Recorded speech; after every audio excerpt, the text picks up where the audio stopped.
Hello, and welcome to Ips Dixit, a podcast on legal scholarship. I'm your host, Brian L. Fry, Spears Gilbert Associate Professor of Law at the University of Kentucky College of Law. And this week, or rather for this program, I'm going to let my guest introduce himself.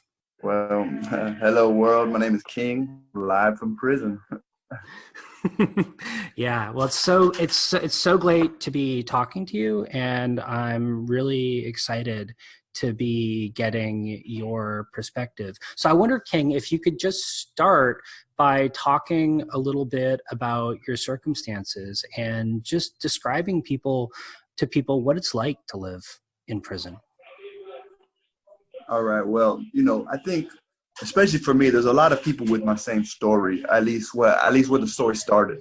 Right. I was right before I turned 17. I was involved with gangs, and I come from a broken home. My parents got divorced when I was real young, and instead of actually giving me and my little sister love, they kind of just pitted us against each other. So I was out there looking for places to go. I was running away. I was getting in a lot of fights, and which led to probation as a juvenile, which led to grand theft autos, which led to more probation. So I was always on the run or being a runaway and absconding from probation, and I eventually got involved with gangs. And it started as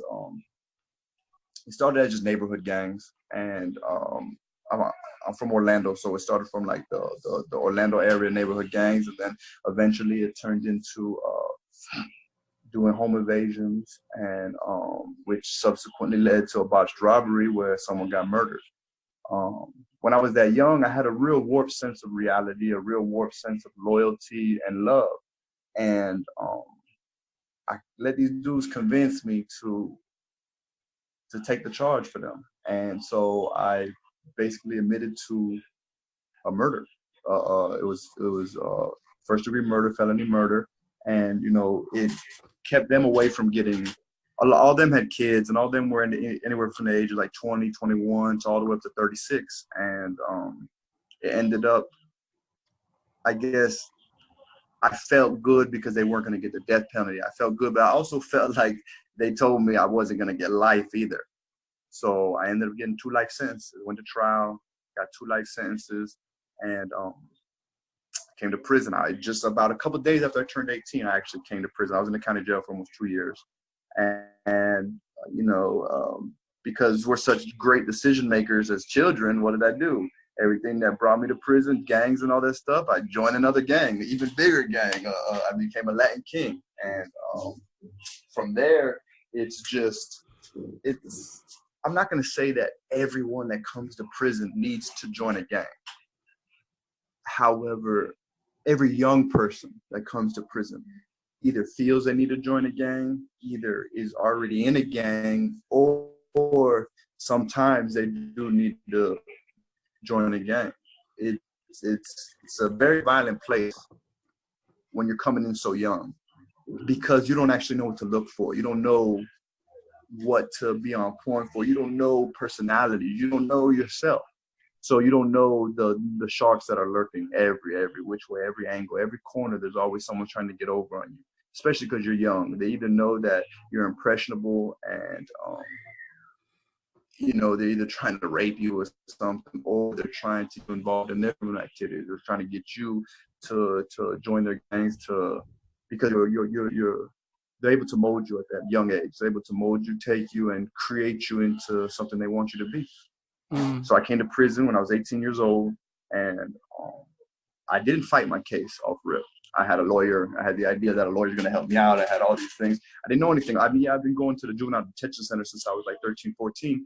But in the juvenile detention center, you don't have a lawyer. No one has a lawyer. Just you and the judge, your mom. So you never really, you don't have that experience with actually appeals. You don't have these experiences with going, fighting your own case. Having the whole time I was in the what we call JIT dorm, the juvenile dorm in the county jail. We never went to the law library. We never did anything like that. So when I come to prison, I join a gang and I gangbang. I fight. I'm in the JIT dorm. I'm in the dorm where it's 21 and under. We're popping off riots. All we do is we have knives. We're getting in fights every day with each other, and we're also going through it with the police. Every time they come out, we're throwing batteries at them. It's just we're wild. We're wild, and luckily, I say luckily, but there was a prison riot that when I was there in the juvenile dorm that kicked us all out of the juvenile dorm. And it was like 30, 40 of us. We got kicked out, and all of us, they put us with the adults. And from there, I'm not going to say that helped me out. However, it helped structure me a little bit, where it wasn't just a whole bunch of kids around kids. They put me around some older dudes that were also Latin Kings, that were some older guys that took me and kind of gave me a little structure. Hey, you know, they don't want to get in trouble with the things that we're doing. They didn't want to get involved with the things of all that fighting and stuff. So they took us and they started giving me books to read. Books like 48 Laws of Power, The 33 Strategies of War. They started me with those books, which led into different, like, which led me into reading Machiavelli, which led me into reading a lot of Black Panther literature, a lot of Young Lord literature, the Maoist international movement type stuff. And I started getting into a lot of this revolutionary aspect because that's part of the allure of being a Latin King to me. That's kind of how they, I'm not going to say it tricked me, but they kind of sold that part to me when I was a kid about being this great revolutionary. And I started reading and I started getting really into it. And, you know, I got a lot of poetry that has to do with that stuff too. And that's where I think it started. My prison actually started when I moved to the adult dorm, because it was a lot more violent. There was a lot of people that had life sentences over there. And I was able to actually do time now. I was able to actually not just be with a bunch of kids and playing sports and fighting. I was able to actually learn now and start. Even though I didn't learn much, I learned a warped sense of these ideas that I thought I knew so well then, you know. But at the same time, I was around some guys that had some rank in this gang, and they started teaching me and kind of became my godfather in the gang. And I was able to raise in rank too. I was able to learn things that I probably shouldn't have as a juvenile. I mean, as being so young in the gang, but these people really liked me.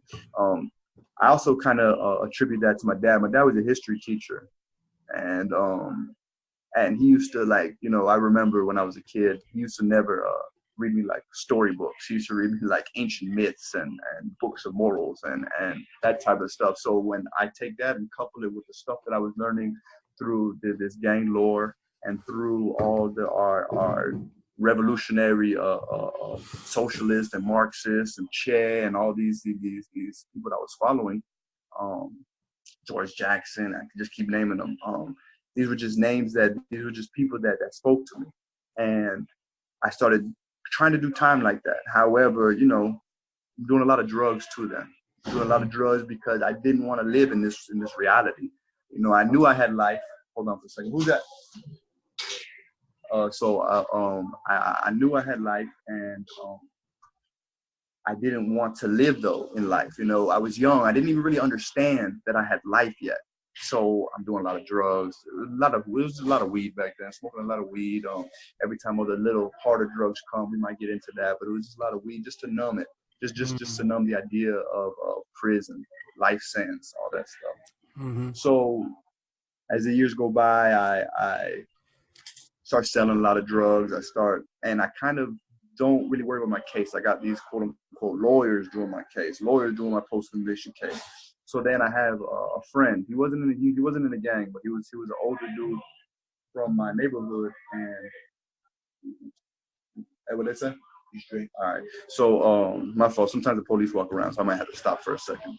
But so he came and he used to start dragging me to the law library, because he came in when he was 18 and he had done about 10 years already. And he's telling me like, yo, man, you're going to regret not going.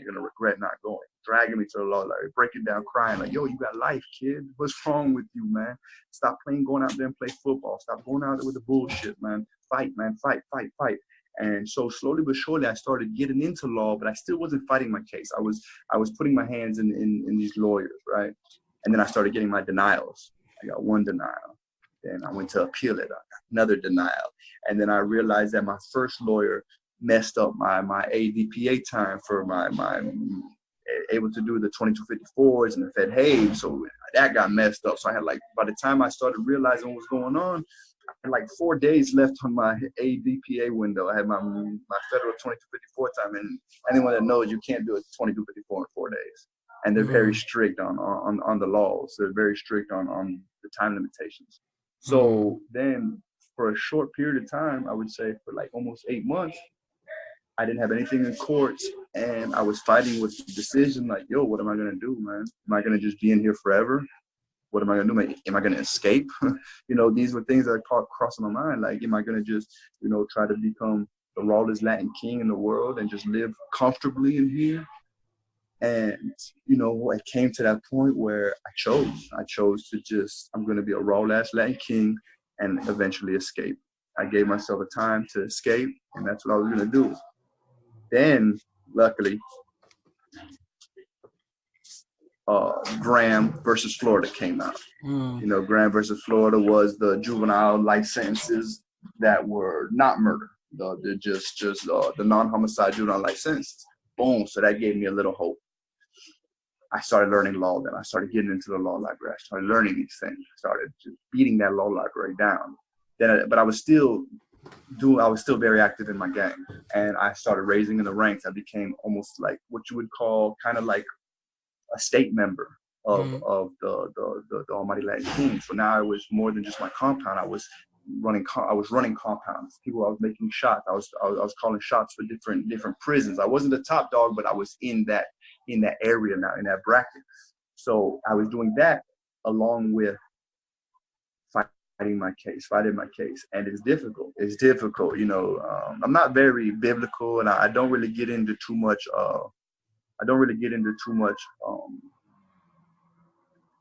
to religion much, I guess you would say, but there's parts of it that make sense. And about serving two masters has always made sense. You can't choose to want to live, choose freedom, and live in here like have a life sentence. You have to live like you want freedom, right? So I ended up getting in trouble, forgot for what it was this time, but I ended up going to basically the equivalent of the SHU unit in Florida, which is CM. It's called close management. It's 24-hour lockdown. And basically it was just because of my gang status, my gang level, they sent me there. And while I was there though, right before I got there, Miller versus Alabama came out and saved my life, right? It saved my life. Boom. Everything is starting to come into place now. Everything started to make sense now. The years of studying things, studying philosophy, studying religion, studying all these different things that I studied throughout my probably at that time, almost a decade in prison, probably about 9 years in prison. Now, when I start learning law, when I start reading law, it becomes a lot easier to me now, right? So now that comes out, I start learning law. I start digging in anything that had to do with juvenile life sentences, murder. I started getting deep into these different theories of law. I go all the way back to Roper and see, the decisions right there. And so I started fighting. Then I get locked up, and I did a year on special management on single housing unit. And I had a brilliant lawyer then. I'm not going to say her name just because it might link back to me, but I had a brilliant lawyer, and she helped me out a lot while I was back there. She helped me out, sending me law journals all the time. She was really basically my first role model ever I've had. I never had a role model, growing up. My parents hated each other so much that hate pushed off into me, and I didn't really like either one of them. And I never had anyone to look up to. I never really had any role models to look up to. I never had anyone that I thought cared about me enough for me to look up to them. And then I meet this lawyer that's so brilliant, that's so cool, that understands me, that actually cares, and sending me law journals, sending me, she saw my potential and fought for me, fought harder than I was fighting for myself, man.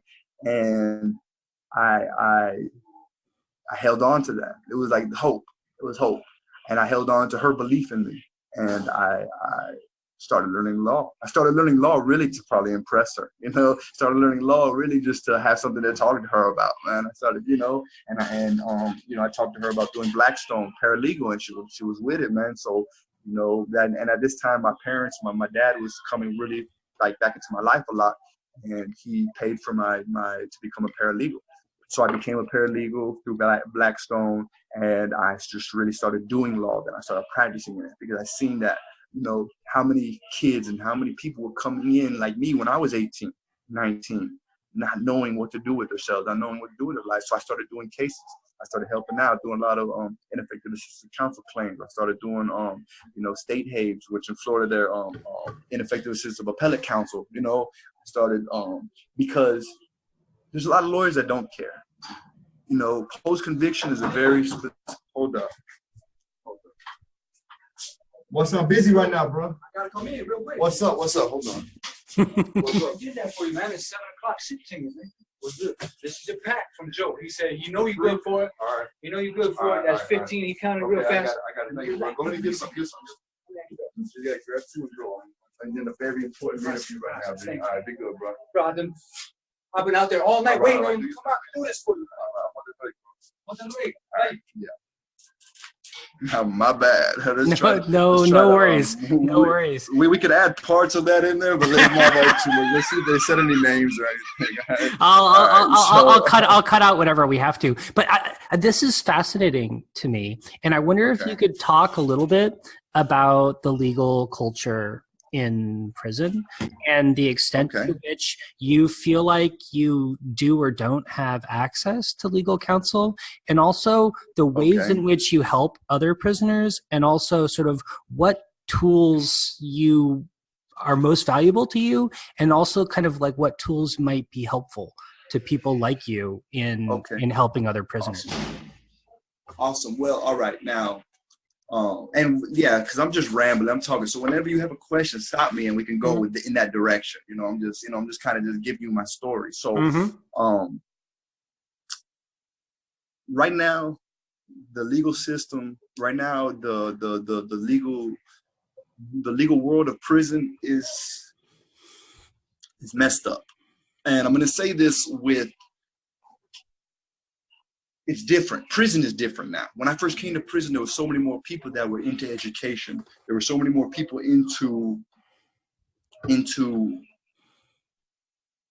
getting out of prison, there was a lot more programs that the prisons actually push that we don't have anymore. We don't have very few programs. There's very few prisons that actually have programs.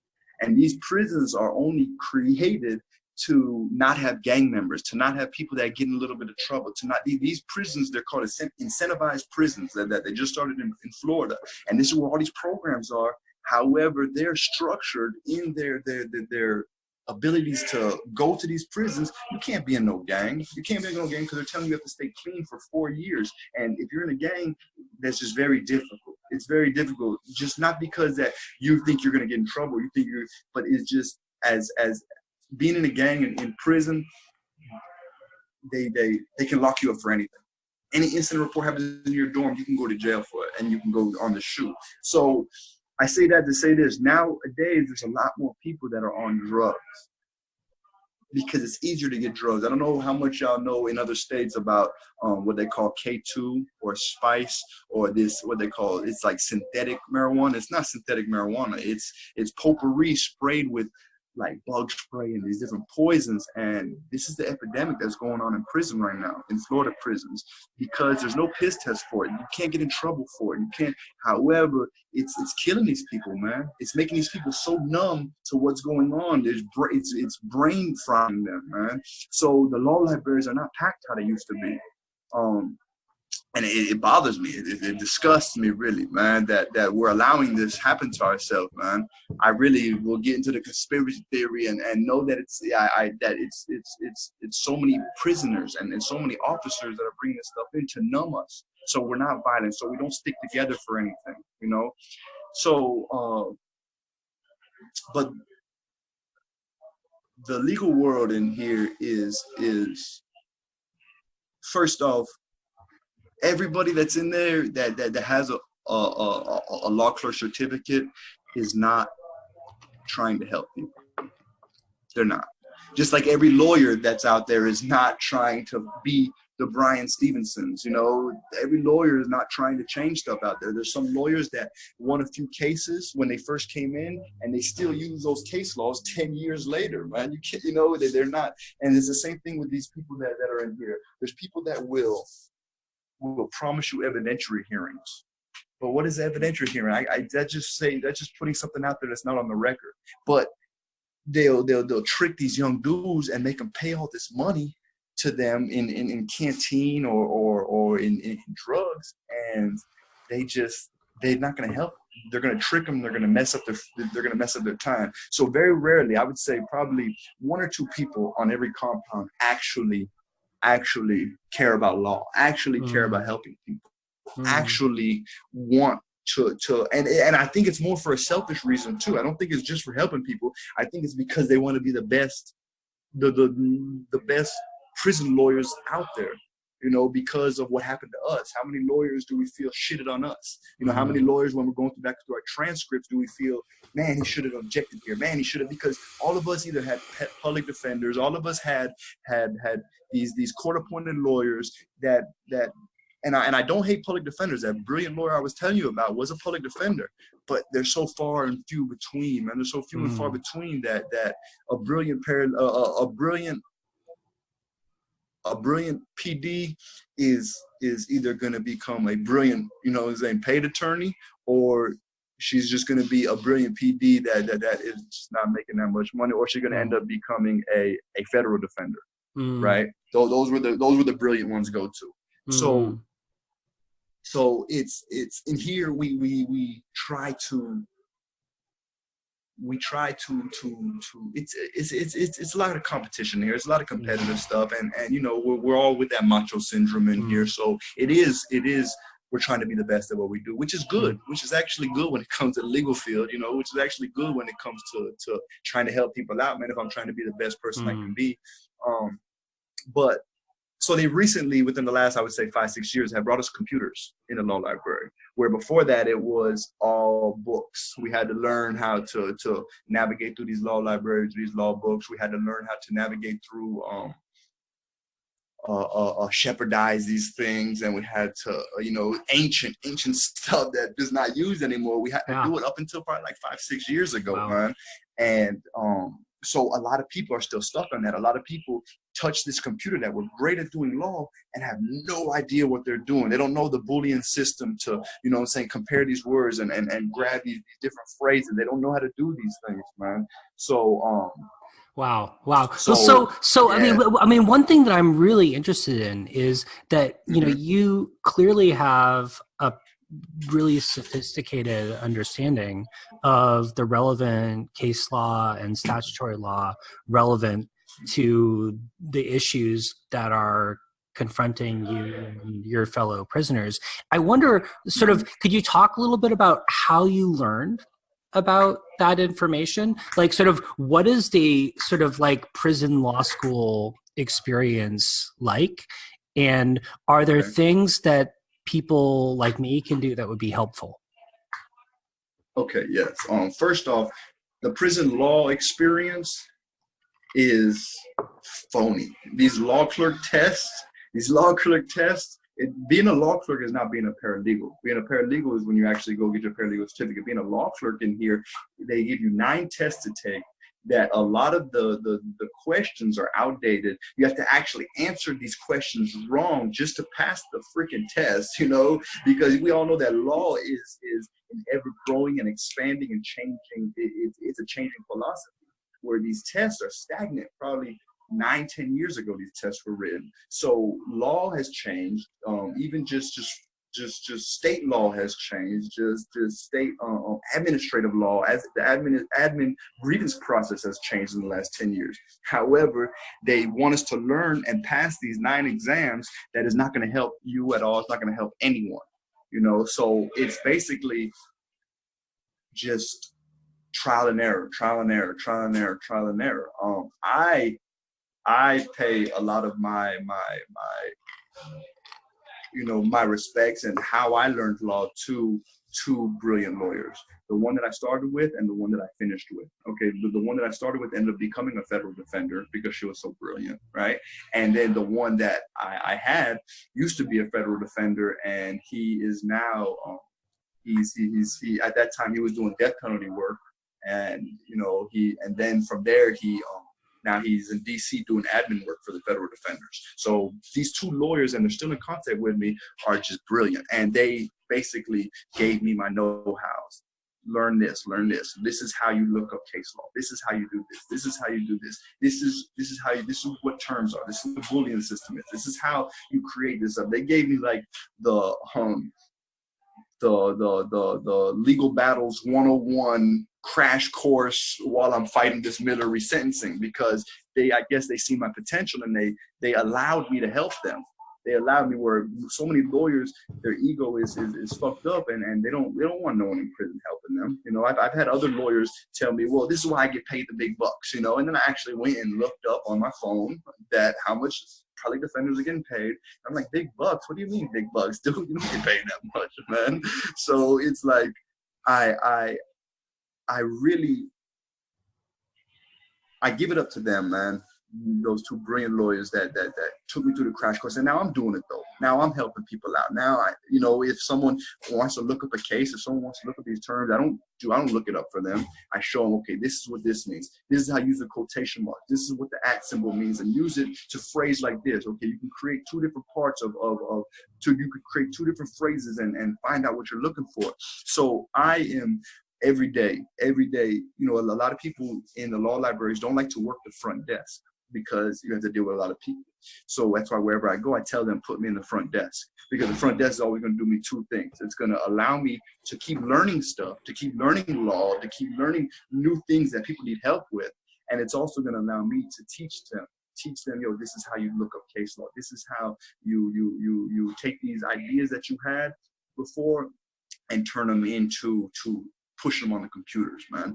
Something they took from us, though, was which really messed up a lot of us, was the jurisprudences.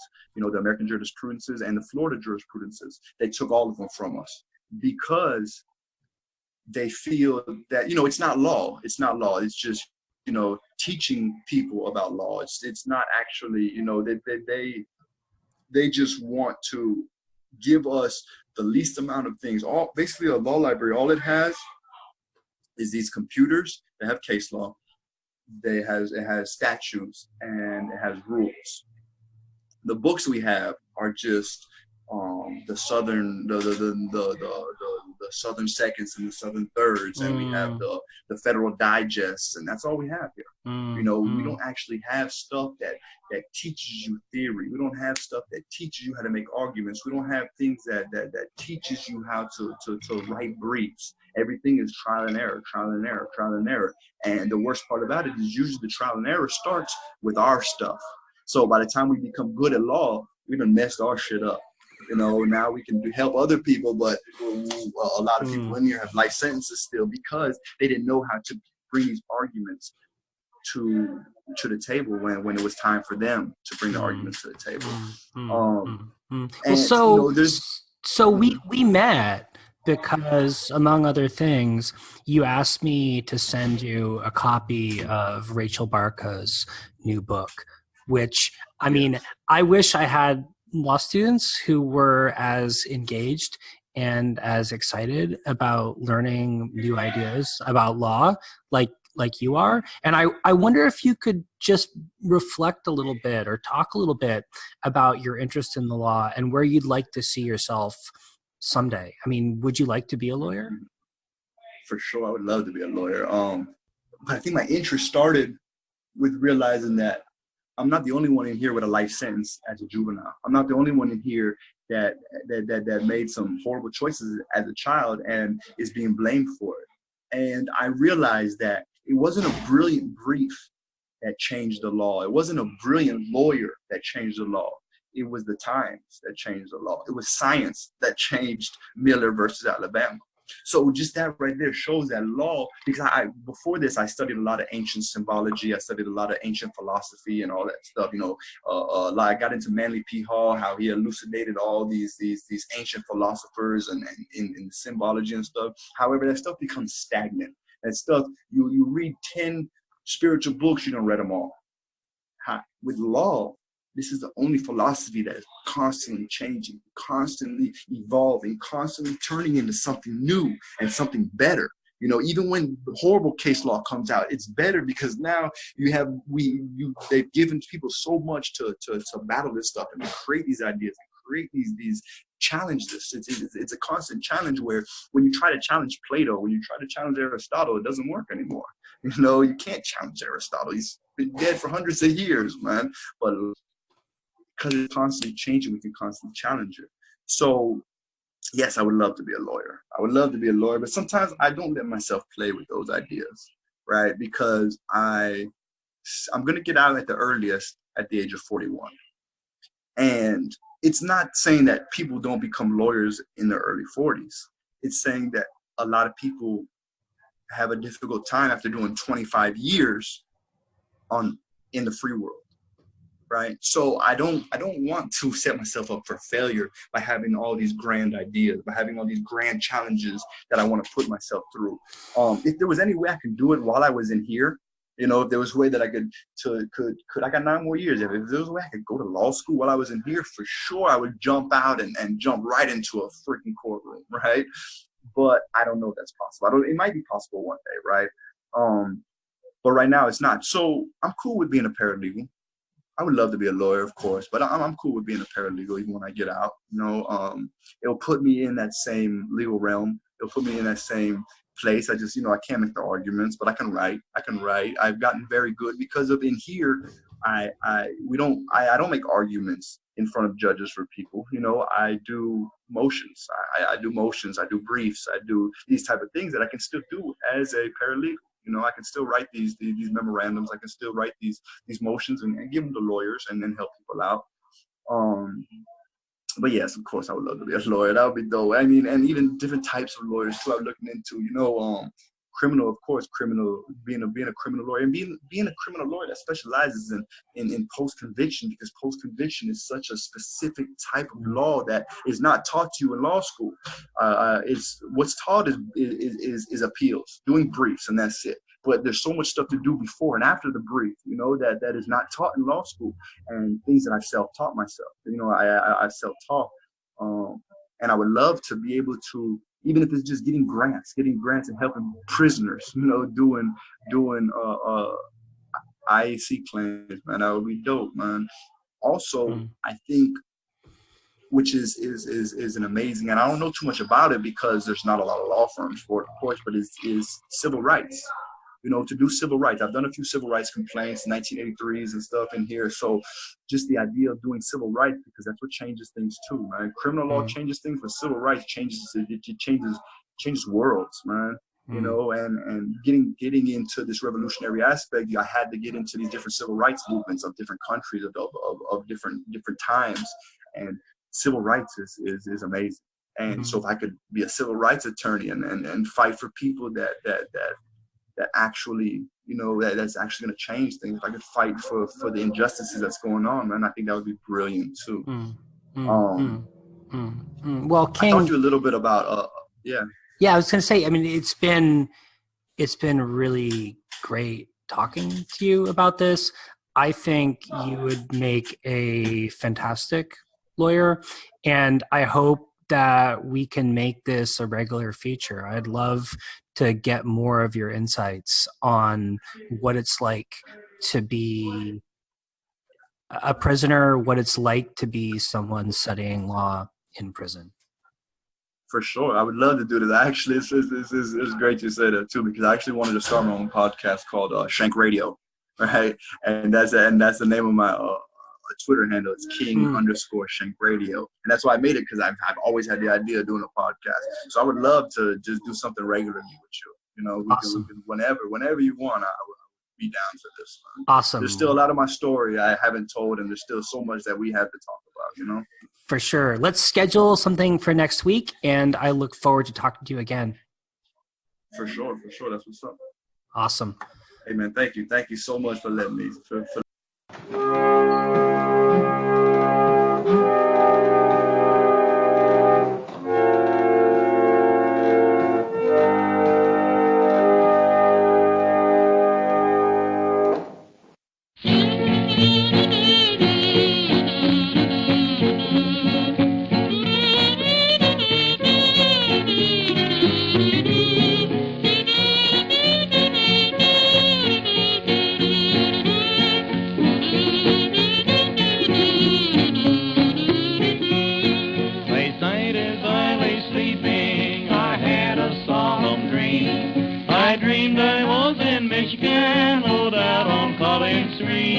I dreamed that my little darling had risen to my bail. I woke up broken-hearted in a Hamilton County jail. I used to be a pretty boy, I worked up on the square. I used to pocket money, but I did not take it fair. I traveled along my journey till I learned to rob and steal. And when I'd make a big haul, how happy I would feel. My father was a gambler, he taught me how to play. To always send a hand with the ace, deuce, jack, and trade. The ace and deuce are high-low, the jack it stands for game. Before I lose my money, I'll swallow in this game. I used to wear a white hat, I rode a horse so fine. I used to court a pretty little girl and always called her mine. I courted her for beauty till I found it was in vain. She sent me round to Nashville to wear the ball and chain. Around came the jailer about 9 o'clock. A bunch of keys was in his hand, my cell door to unlock. Now hold up your hands, prisoner, I heard the jailer say. You're bound for the penitentiary for 10 long years to stay. Love all my mama's people, I love myself the best. Well, they all provide for me and the devil takes the rest. One pocket for corn whiskey,